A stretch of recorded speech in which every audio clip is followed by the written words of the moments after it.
Hello everyone, आज हम लोग स्टार्ट करने वाले हैं हमारे ईपीएफओ सीरीज़ का थर्ड लेक्चर कंटिन्यू करने वाले हैं।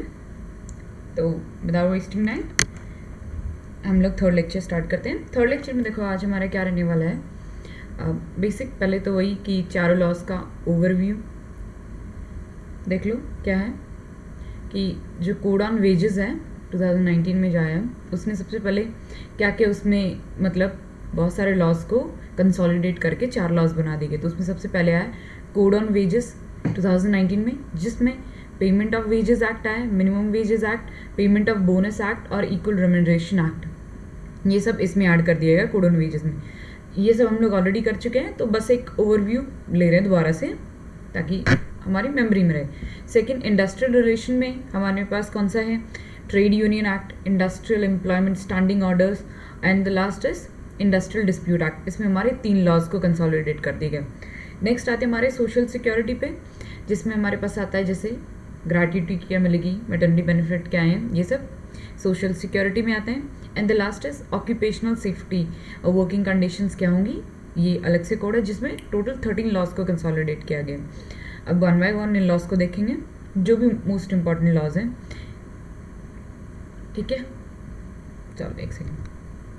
हाँ, सबसे पहले देखते हैं कि कोड ऑन वेजेस 2019 एक्ट पहले क्या प्रोविजन थे और अभी क्या चेंजेस कर दिए गए। ठीक है, सबसे पहले कि इसकी जो एप्लीकेबिलिटी है वो इंक्रीज़ कर दी गई। जैसे आप पहले देखोगे कि ये सिर्फ लिमिटेड ऑर्गेनाइजेशंस तक, आइदर ऑर्गेनाइज्ड फैक्ट लगा लो सेक्टर्स, और कुछ जो भी शेड्यूल्ड एम्प्लॉयमेंट्स थे जो मतलब गवर्नमेंट ने नोटिफाई किए थे उन्हीं में एप्लीकेबल था। बट अभी क्या है, ये ऑर्गेनाइज्ड और अनऑर्गेनाइज्ड सारों में एप्लीकेबल है।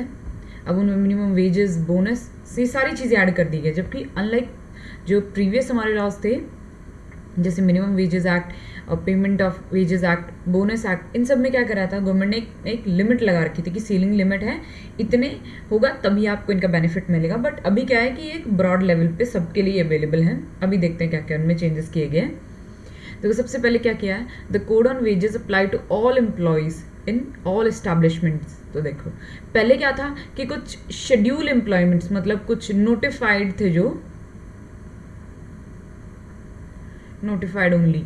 अब नोटिफाइड कौन करेगा? जो भी हमारी गवर्नमेंट है वो, मतलब सेंट्रल गवर्नमेंट, स्टेट गवर्नमेंट अपने अकॉर्डिंग जो भी नोटिफाई करती है कि इन शेड्यूल्स पे एप्लीकेबल होगा, तो बेसिकली सेंट्रल गवर्नमेंट फिक्स करती है। ठीक है, हाँ, बट चेंजेस कर सकती है स्टेट गवर्नमेंट अपने रीजन टू रीजन के अकॉर्डिंग जो भी उनमें चेंजेस होते हैं। ठीक है, तो ये अभी के लिए क्या है, टू ऑल एस्टैब्लिशमेंट्स के लिए एप्लीकेबल है। अब चाहे उसमें मिनिमम वेजेस हो, ये भी सब पे है, बोनस ये भी सब पे है, और कोई सीलिंग लिमिट नहीं है। जैसे कि आप देखोगे मिनिमम वेजेस एक्ट ऑफ 1948।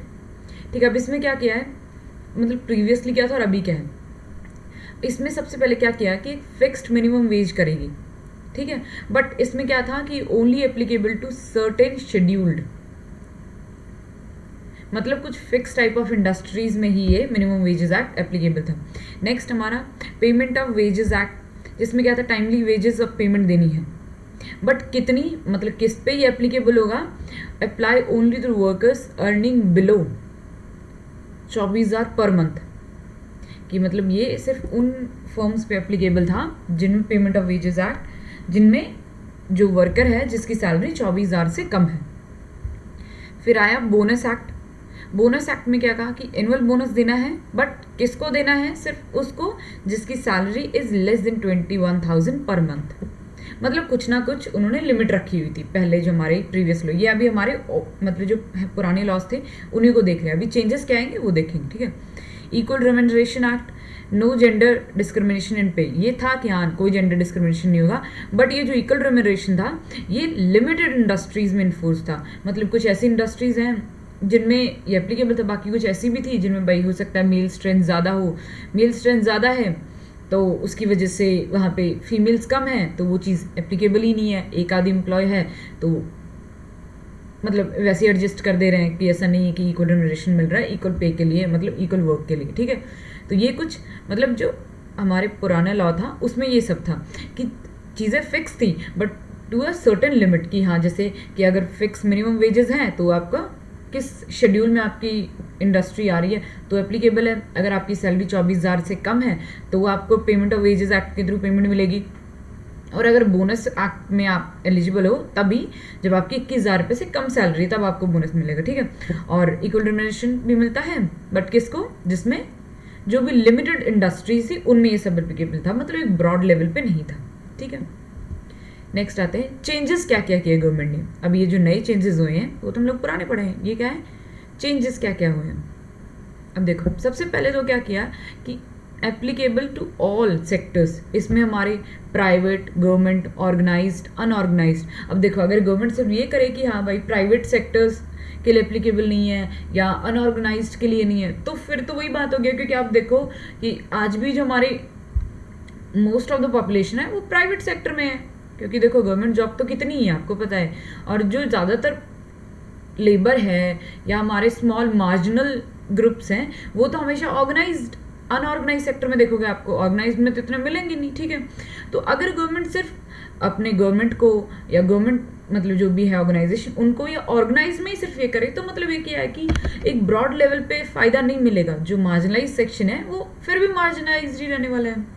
तो गवर्नमेंट ने क्या किया है कि एप्लीकेबल कर दिया है टू ऑल, जैसे कि प्राइवेट फर्म्स हो, गवर्नमेंट एडेड हो या गवर्नमेंट खुद की, मतलब गवर्नमेंट एडेड होती है। गवर्नमेंट एडेड में क्या होता है कि उसमें गवर्नमेंट का कुछ मतलब वो रहता है, शेयर रहता है, बट उसमें प्राइवेट पार्टनर्स भी होते हैं। और फुल्ली गवर्नमेंट भी हो सकती है, ऑर्गेनाइज सेक्टर्स भी हो सकते हैं, अनऑर्गेनाइज भी हो सकते हैं, ठीक है। तो किसी भी सेक्टर में हो अब ये सबके लिए एप्लीकेबल है, जबकि पहले क्या था कि कुछ फिक्स टाइप ऑफ, देखो जबकि पहले क्या है कि कुछ सर्टेन टाइप ऑफ शेड्यूल्स, मतलब कुछ फिक्स टाइप ऑफ जो हमारी इंडस्ट्रीज़ हैं, देखो लिमिटेड इंडस्ट्रीज़, उन्हीं में एप्लीकेबल था। अभी क्या है, जितने भी सेक्टर्स हैं, चाहे प्राइवेट है, चाहे गवर्नमेंट है, ऑर्गेनाइज्ड है, अनऑर्गेनाइज्ड है, सबके लिए एप्लीकेबल, ठीक है।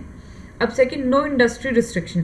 पहले क्या था कि ये एप्लीकेबल था कुछ लिमिटेड इंडस्ट्रीज़ के लिए कि हाँ जो गवर्नमेंट नोटिफाई करेगी वो इंडस्ट्रीज़ पे एप्लीकेबल होगा। अभी क्या है, apply to all types of jobs, सभी तरह की जॉब्स के लिए, नॉट जस्ट शेड्यूल एम्प्लॉयमेंट्स, मतलब सिर्फ वो नहीं जो गवर्नमेंट ने नोटिफाई किया है, अभी सबके लिए, मतलब जितने भी हमारी इंडस्ट्रीज़ हैं अगर उनमें ये क्राइटेरिया दिए हुए हैं तो उनके लिए सबके लिए वैलिड है, ठीक है। अब पहले क्या था कि एक सीलिंग लिमिट दी हुई थी कि अगर देखो सीलिंग लिमिट क्या दी हुआ है कि ये पेमेंट ऑफ वेजेस एक्ट कब में लगेगा, जब आपकी सैलरी 24,000 से कम है, या आपको बोनस कब मिलेगा जब आपकी सैलरी 21,000 से कम है, ठीक है। अभी क्या किया गवर्नमेंट ने, देखो कि everyone is covered even if is earning 50,000 और more, the same definition of minimum wages, bonus and overtime, ये सब मतलब बाकी सब चीज़ें ठीक सेम रखी है। अभी क्या रख दिया है कि जो सीलिंग लिमिट थी, सीलिंग लिमिट जैसे देखो पहले सीलिंग लिमिट क्या है कि 24,000 होगा तब आपको ये मिलेगा, पेमेंट ऑफ वेजेस एक्ट के थ्रू आपको वेजेस मिलेंगी, और सीलिंग लिमिट लगाई थी। लेकिन अभी क्या है कि अगर आप 50,000 भी आपकी सैलरी है ना, तब भी आपको ये सारे मिनिमम वेजेस एक्ट और बोनस और ओवर टाइम की फैसिलिटी सारी मिलेगी, ठीक है। मतलब सीलिंग लिमिट को चेंज कर दिया गया है। अभी क्या है, bonus is still to wage threshold. अब देखो बोनस वाले में क्या है हमारे पास, इसमें क्या था कि अगर आप 21,000 से कम आपकी सैलरी है तब आपको क्या मिलेगा, बोनस मिलेगा। अब बोनस का जो नया लॉ चेंजेस किए उसमें सेम रखा है कि बोनस आपको तभी मिलेगा, मतलब अभी भी लिमिट क्या है बोनस के लिए, तो 21,000 पे ही है, जबकि जो मिनिमम वेजेस थी उसकी थ्रेशोल्ड इंक्रीज कर दी है 24,000 से। अगर आप 50,000 भी आपकी सैलरी है तब भी आपको मिनिमम वेजेस एक्ट के थ्रू की वेजेस मिलेंगी, ठीक है। हाँ बट बोनस के लिए अभी भी 21,000 पे ही लिमिट रखी गई है। नेक्स्ट आते हैं हम लोग वेजेस। अब अगर आपको वेजेस मिल रही है तो वेजेस में क्या क्या काउंट होता है, क्योंकि देखो बॉस, अब जब आप कहीं काम करते हो तो आपको बहुत सारी चीज़ें मिलती है, लाइक आपको हाउस अलाउंस मिलता है, और आपके अगर आप बहुत दूर है मान लो आना जाना करना पड़ रहा है तो आपको ट्रांसपोर्टेशन का मिलता है। तो वो सब चीज़ें भी क्या वेजेस में काउंट होंगी, या फिर क्या क्या चीज़ें वेजेस में काउंट होंगी। देखो the code introduce a uniform definition of wages, क्योंकि जो पहले कोड थे उनमें क्या था कि हर एक कोड में इतने सारे लॉज थे तो हर एक लॉ में एक अलग डेफिनेशन, जिससे क्या था कि वेज डिसाइड करने में भी कहीं ना कहीं वेग था, ठीक है। For the first time wages include all remuneration by way of salary, allowance etcetera express in monetary term, जो भी आप, अब देखो इसमें आपको क्या क्या मिलेगा, आपकी वेज में 3 ही चीज़ें काउंट होंगी। एक जो आपका बेसिक पे है, दूसरा डियरनेस अलाउंस क्या है, and third is retaining allowance. ये तीन ही चीज़ें आपकी अभी, एक मिनट सॉरी, हाँ, तो ये तीन ही चीज़ें अभी क्या है, इसको रब करने दो थोड़ा, हाँ, अब देखो ये तीन चीज़ें क्या है कि आपके वेज में काउंट होंगी। अब बोलोगे कि बाकी चीज़ें कहाँ काउंट होंगी, नहीं, बाकी चीज़ें इसमें काउंट नहीं होगी, आपको ये सारी चीज़ें ही सिर्फ आपके वेज में काउंट होंगी। अब जैसे देखो, अब बेसिक पे क्या होता है कि इतनी तो आपको सैलरी मिलेगी, उसमें सिर्फ आपके काम करने की सैलरी है, ऐसे मान लो एक तरीके से। अब उसमें जो एक्स्ट्रा चीज़ें हैं वो ऐड नहीं है, बेसिक पे मिलेगा।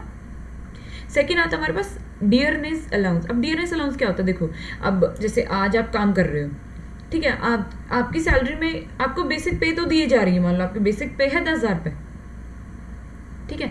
अब इस 10,000 में आपको डियरेंस अलाउंस क्या होता है कि इन्फ्लेशन को एडजस्ट करते हुए, कि महंगाई को देखते हुए कि भाई इतना इसकी सैलरी है और इतना इसको हम लोग डीए दे रहे हैं। डियरेंस अलाउंस क्या होता है कि आपकी इन्फ्लेशन जो भी चल रही है मार्केट में, उसके अकॉर्डिंग आपको डीए दिया जाता है कि हाँ, महंगाई भत्ता मान सकते हैं आप एक तरीके से इसको, कि हाँ, महंगाई के कारण जो आपको एक्स्ट्रा अमाउंट दी जा रही है वो होती है डियरेंस अलाउंस। अब हमारे पास आता है क्या होता है, रिटेनिंग अलाउंस। अब रिटेनिंग अलाउंस क्या होता है, लेट्स सपोज आप किसी ऐसी फैक्ट्री में काम करते हो जहाँ पे मतलब ऐसा नहीं है कि साल के 365 दिन आपको काम मिलता है, ठीक है, मतलब वहाँ पे सिर्फ कुछ एक लिमिटेड पीरियड ऑफ टाइम के लिए काम रहता है। तो ऐसे में क्या होगा कि अगर मान लो उस वर्कर को आज तो अभी जब वो काम कर रहा है उसको पेमेंट मिल रही है, ठीक है, बट लेट्स सपोज आप एक एग्रीकल्चर कोई रिलेवेंट इंडस्ट्री है, जैसे मान लो कि आपकी वीट कटिंग की कोई इंडस्ट्री है, मतलब वीट को प्रोसेस करने वाली इंडस्ट्री है जहाँ पे आटा बनता है या उसकी साफ सफाई होती है, ऐसा कुछ मान लो, एक हाइपोथेटिकली कोई ऐसा सीजनल काम करते हो। अब उस इंडस्ट्री में मान लो आप काम कर रहे हो, अरे चलो छोड़ो, ऐसे मानो कि आप एक क्रैकर्स की फैक्ट्री में काम करते हो, ठीक है। अब उस फैक्ट्री में क्या होगा कि ऐसा तो है नहीं कि हर टाइम उसमें क्रैकर्स बनते रहेंगे, नहीं ना। तो क्या होगा कि जब भी मान लो उसमें काम रहेगा, लेट्स सपोज उसमें 8 महीने का काम रहेगा, तो 8 महीने के काम पे तो उसको पेमेंट मिलेगी, बट रेस्ट 4 मंथ के लिए वो क्या करेगा, उसके पास तो कोई काम नहीं है, तो अब वो 4 मंथ के लिए फ्री है, ठीक है। बट अगर जब फॉर्म को दोबारा से वो चाहिए होगा, अब मान लो मेरे को 4 महीने बाद फिर भी मेरे को चाहिए होंगे ना एम्प्लॉयज़, तो मुझे क्या करना पड़ेगा, उन 4 महीनों का मैं उन्हें कुछ ना कुछ अलाउंस दूंगी कि हाँ भाई अभी तो तुम्हारे पास चलो काम नहीं है, मैं मानता हूँ कि क्योंकि अभी काम नहीं है, बट जब भी मेरे को काम चाहिए होगा तब तुम लोग वापस आ जाना, और इस 4 महीने के लिए मैं तुम्हें एक रिटेनिंग अलाउंस दूंगा कि हाँ 3,000 4,000 जो भी गवर्नमेंट फिक्स करती है रिटेनिंग अलाउंस, वो आपको दिया जाएंगे। तो अभी आपकी सैलरी में क्या क्या आएगा, वेज में देखो बेसिक पे plus DA plus retaining allowance, ठीक है। ये तीन ही चीज़ें आपकी वेज में काउंट होंगी। बाकी सारी चीज़ें, जैसे अगर आपको कुछ हाउस रेंट दिया जा रहा है वो एक्सक्लूडेड है। एक मिनट साफ कर लें इसको थोड़ा, हाँ, जैसे हाँ यही चीज़ें आपकी हैं जो उसमें एडेड है। बाकी देखो, जैसे अगर आपको हाउस रेंट दिया जा रहा है, मान लो आप कहीं दूर रहते हो और आपको हाउस की फैसिलिटी चाहिए, हाउस रेंट हो गया या बोनस हो गया, आपका पेंशन में आपका जो कंट्रीब्यूशन है, या आपको ओवर टाइम कराया जा रहा है, या आपको जो भी ग्रेट्युटी मिल रही है, वो सब वेज में काउंट नहीं होती है, ठीक है। तो वेज में सिर्फ तीन ही चीज़ें काउंट होती है, बेसिक पे क्या है, डीए और रिटेनिंग अलाउंस, ठीक है। बाकी आप देख सकते हो, देखो डीए क्या है, impact of inflation on the workers of real, मतलब इन्फ्लेशन को ध्यान में रखते हुए एक रिटेनिंग अलाउंस दिया कि आपको हमारे साथ रहना है और इस टाइम आपको काम नहीं दे पा रहे हैं, बट आप इस रिटेनिंग अलाउंस से मतलब तब तक के टाइम पीरियड के लिए आपको ऐसे क्या है, मैंने आपको रोक दिया कि भाई मेरे पास काम करना पड़ेगा जब मेरे पास काम आएगा, ठीक है। Amount paid to the worker to retain them in a services during a period when the worker is not actually working, but इस 4 महीने में आपके साथ काम नहीं कर रहा है, हाँ, बट आपको 4 महीने बाद उसकी काम की ज़रूरत पड़ेगी, इसलिए आप उसको दे रहे हो, और ये जनरली ऑफ सीजन्स में दिया जाता है रिटेनिंग अलाउंस, ऑब्वियसली। जैसे देखो दिया कि एक शुगर मिल है, अगर वो 8 महीने के लिए चलती है एक साल में मान लो, और रिमेनिंग 4 महीने के लिए नहीं चलती है, तो it pay 3000 per month as a retaining allowance to its regular worker to ensure they return when the season start, कि भाई जब सीजन स्टार्ट होगा तुम्हें वापस आना है और इन 4 मंथ के लिए मैं तुम्हें 3000 रुपये पर मंथ के हिसाब से रिटेनिंग अलाउंस दे रहा हूँ। नेक्स्ट अब देखो, जैसे ये दिया हुआ वेज, अब वेज कितनी होगी, और अगर आपको मान लो ये तो दे दिया, अगर मान लो आपका house rent, bonus, pension, over time और ये सब मिला के अगर आपकी वेज से 50% से ज़्यादा हो रहा है, कौन सी चीज़ें, आपका HRA, बोनस, ये सब अगर एक्सीड करता है 50% ऑफ एम्प्लॉयज़ टोटल पे, तो जो एक्सेस अमाउंट होगा ना आपका, वो किस में काउंट होगा, एज ए वेज में। देखो अभी तक तो क्या बोल रहे हैं कि वेज में सिर्फ ये 3 चीज़ें काउंट होंगी, ठीक है। लेकिन अगर इन केस आपका house rent, over time, pension, bonus, ये सब भी अगर आपकी सैलरी के 50% से, अगर लेट्स सपोज आपकी सैलरी 10,000 है, तो 10,000 का अगर 50% निकालोगे तो 5,000। अगर आपका हाउस रेंट और वेज, मतलब हाउस रेंट हो गया और आपका HRA हो गया, ये सब अगर 50% मतलब 50,000 से ज़्यादा है, तो जितना भी ज़्यादा होगा 50,000 से 1,000 ज़्यादा है, तो ये 1,000 आपकी वेज में काउंट हो जाएगा, ठीक है। This prevents employees from minimising social security contribution by inflating allowance, मतलब ऐसा ना हो कि अलाउंस ज़्यादा दिया जा रहा है और सैलरी कम दिखाई जा रही है, ताकि कॉस्ट टू कंपनी कम पड़े, ठीक है। अब आते हैं एम्प्लॉय और वर्कर। देखो अब आप बोलोगे कि ये तो दोनों सेम ही होते हैं, एम्प्लॉय अगर आप किसी काम कर रहे हो तो आप एम्प्लॉय हो, वर्कर भी सेम ही है, नहीं, इसमें 2 डिफरेंस दिए हैं कि एम्प्लॉय ब्रॉडली किसे कहा गया है, anyone employed including manager role, और वर्कर देखो जो किसी मैनेजर टाइप की रोल पे है उसको क्या बोलेंगे हम लोग, एम्प्लॉय। बट अगर कोई वर्कर किसको बोलेंगे, जो कुछ मैनुअल वर्क या थोड़ा बहुत स्किल्ड काम कर रहा है या अनस्किल्ड वर्क काम कर रहा है, उसको क्या बोलेंगे हम लोग, वर्कर बोलेंगे। तो एम्प्लॉय के लिए क्या है, मैनेजर टाइप के अगर रोल हैं तो आप एज ए वर्कर नहीं काउंट होगे, एज आप एम्प्लॉय काउंट होगी। और अगर आप एक मैनुअल लेबर हो, थोड़ा बहुत स्किल्ड वर्कर हो, थोड़ा बहुत, नॉट कि आपकी पोस्ट मैनेजर टाइप की पोस्ट है, तो आप क्या काउंट होगे, एज ए वर्कर। हाँ, और जो सुपरवाइज़र है, जो लेट्स सपोज आप देखो मैनेजर हो गया, सुपरवाइज़र हो गया, वैसे तो ये किस में आना चाहिए, एम्प्लॉय में। बट अगर किसी सुपरवाइज़र की अर्निंग लेस देन 80,000 है, मतलब 18,000 है सॉरी, तब भी वो क्या होगा, वर्कर ही काउंट होगा, ठीक है। नेक्स्ट अब देखो वर्कर में क्या है कि any person employed to do manual, unskilled और कुछ टेक्निकल ऑपरेशन, जैसे हमारी कुछ क्लर्किकल पोस्ट होगी या सुपरवाइजरी वर्क हो गया, but does not exceed a person employed in supervisory capacity. मतलब अगर एक सुपरवाइजर की पोस्ट पे भी हो लेकिन आपकी सैलरी 18,000 से कम है, तो आप किस में आओगे, ऐसे वर्कर में, ठीक है। बाकी ये सब तो है ही, मैनुअल वाले, अनस्किल्ड वाले या छोटे मोटे लेबर वर्क है जो हमारा जो है क्लर्किकल पोस्ट है। और अगर आप सुपरवाइज़र भी हो, आपको पोस्ट सुपरवाइज़र की है, बट आपकी salary wage exceed 80,000 month note, मतलब अगर उससे कम है तो आप क्या होगे, एज ए वर्कर काउंट करोगे। Worker means any person employed to do manual, unskilled और ये सब काम, और वेज उसकी 18,000 से कम है। हाँ अब देखो, अगर आप एक मैनुअल वर्कर हो और आप 40,000 भी कमा रहे हो, तब भी आप वर्कर ही रहोगे। But A supervisor earning 40,000 a month is not a worker under this code. देखो सिंपल सा क्या है कि अगर तुम एक वर्कर हो, चाहे तुम 40,000 भी कमा रहे हो, तो भी तुम वर्कर ही रहोगे। बट अगर तुम एक सुपरवाइजर हो, ठीक है, अगर तुम 40,000 कमा रहे हो तो तुम क्या हो, एम्प्लॉय, ठीक है। और अगर तुम 18,000 से कम कमा रहे हो तब तुम वर्कर की कैटेगरी में ही हो। देखो अब क्या है, कॉन्सेप्ट थ्रेशोल्ड। सुपरवाइजर के लिए क्या है,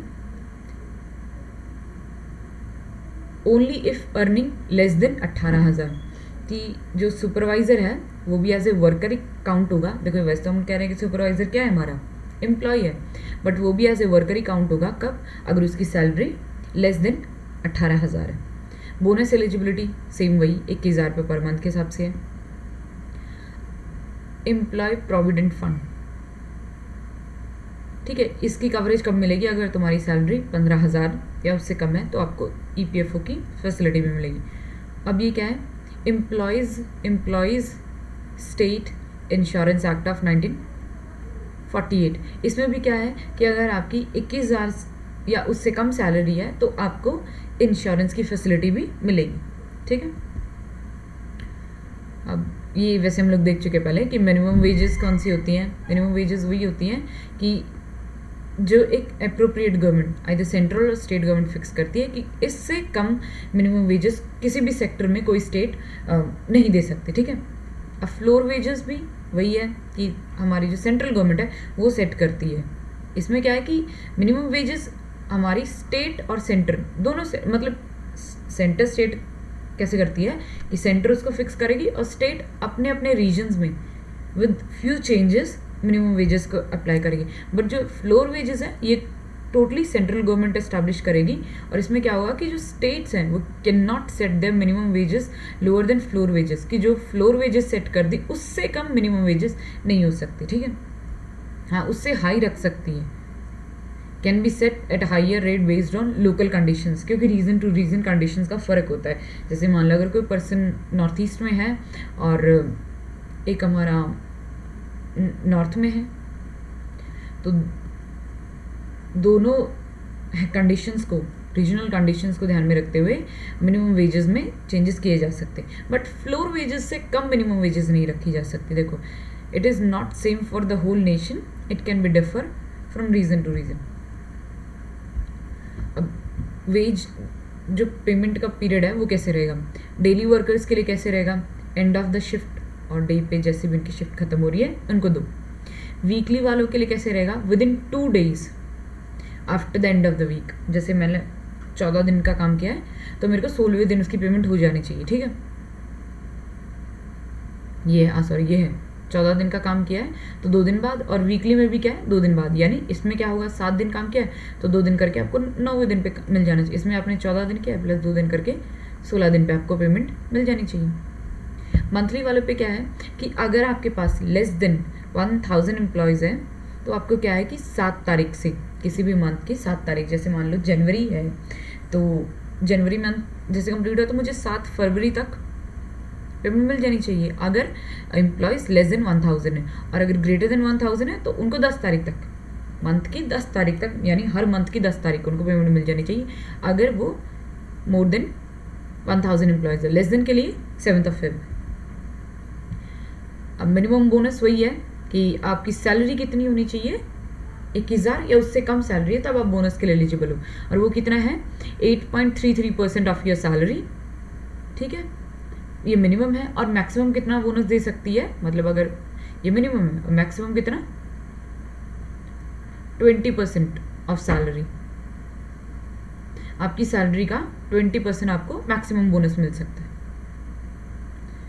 और एप्लीकेबल किस पे है? 20 या 20 से ज़्यादा अगर वर्कर्स आपके अंडर काम कर रहे हैं तो आपको बोनस देना पड़ेगा। ओवर टाइम का यही है कि एक तो वही है कि आपको पहले तो उसकी कंसेंट लेनी पड़ेगी भाई, जिससे भी ओवर टाइम करा रहे हो, ठीक है। नॉर्मल वर्किंग आवर्स के अलावा जो काम करा रहे हो वो ओवर टाइम की तरह पेड होगा। और उसमें at least 2 times of normal rate, अगर आपको मान लो एक दिन का 200 मिलता है तो आपको ओवर टाइम के लिए 400 मिलेगा, ठीक है। अब नेक्स्ट आते हैं, ये हमारे कौन से थे? कोड ऑन वेजेस पे, ठीक है। कोड ऑन वेजेस पे थे ये सारे। अब जो नेक्स्ट लॉ, जैसे देखो अब नेक्स्ट पे है इंडस्ट्रियल रिलेशंस पे। इंडस्ट्रियल रिलेशन वो चारों हमने देख लिए। इंडस्ट्रियल रिलेशन में सबसे पहले तो क्या है, इसमें 3 लॉज को मर्ज किया गया। एक trade union act of 1926, industrial employment standing order. अब इसमें तो क्या है कि जो ट्रेड यूनियन बनेगी उसके क्या क्या रूल्स होंगे, कैसे कैसे वो काम करेगी, ये दिया हुआ है। इंडस्ट्रियल एम्प्लॉयमेंट स्टैंडिंग ऑर्डर में क्या है कि अगर किसी इंडस्ट्री में एम्प्लॉयज़ काम कर रहे हैं तो उनके लिए क्या क्या रूल्स है, लाइक उनकी सैलरी क्या है, ठीक है, शिफ्ट क्या रहेगी, वर्किंग आवर्स क्या हैं,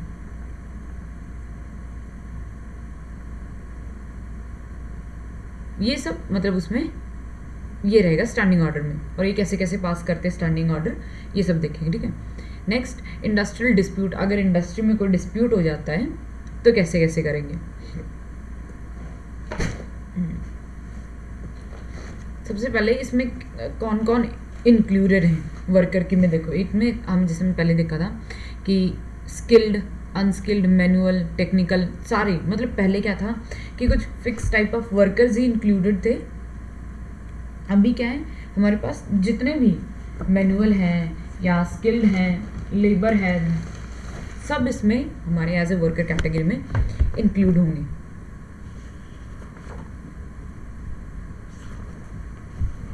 एक सेकेंड,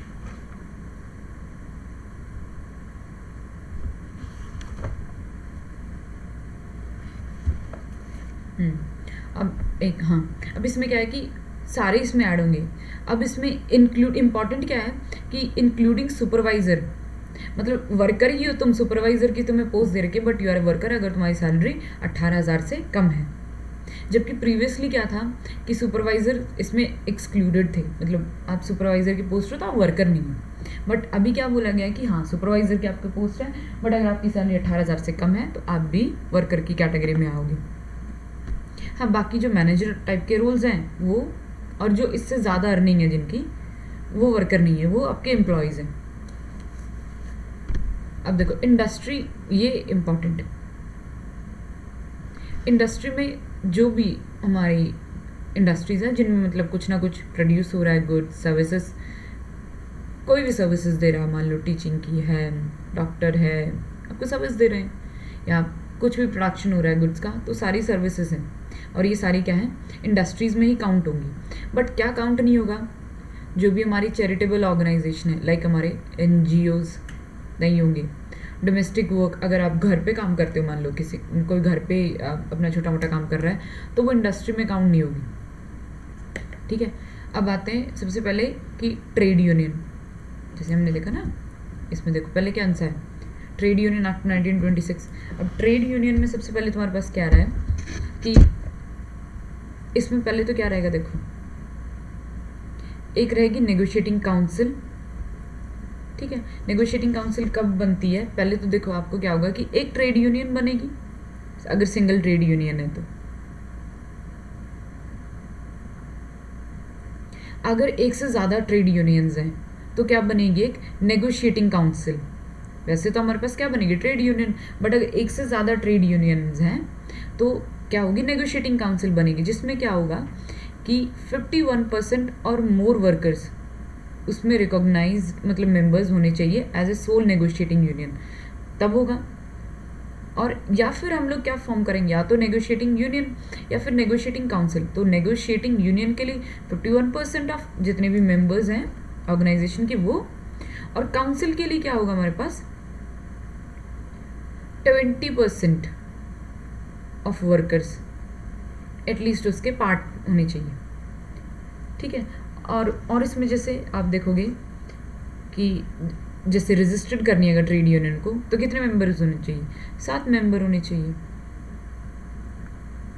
7 मेंबर, और या फिर 100 मेंबर्स, जो भी हो, मतलब ये तो रजिस्टर्ड करने के लिए 7 मेंबर तो, और ये 10 मेंबर्स उनको रजिस्टर होने के लिए, 7 या 10 जो भी इनमें से हो वो आप करवा सकते हो। हाँ, अगर आपको मान लो ट्रेड यूनियन का मेंबर बनना है, मेंबर के लिए एज क्या है 15+, अगर आप 15+ हो तो आप ट्रेड यूनियन का मेंबर बन सकते हो। और अगर ऑफिस बियरर हो, मतलब आपको ऑफिस बियरर बनना है कुछ वहाँ पे, मतलब पोस्ट पे हो, तो आपको कितनी चाहिए 18+।